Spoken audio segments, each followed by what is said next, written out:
জাতীয় প্রেস ক্লাবের সামনে গার্মেন্টস যে শ্রমিকরা রয়েছে তারা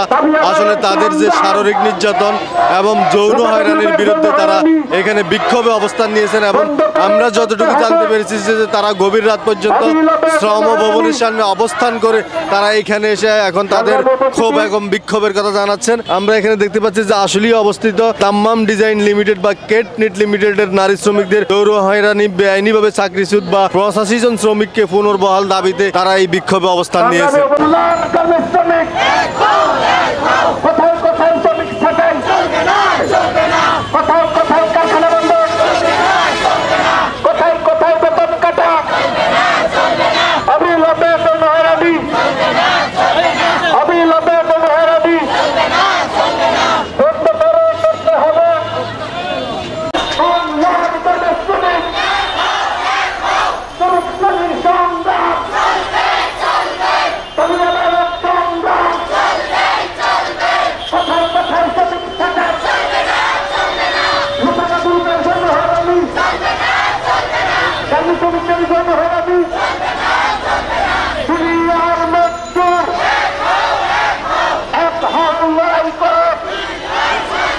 Bamular Karnasonic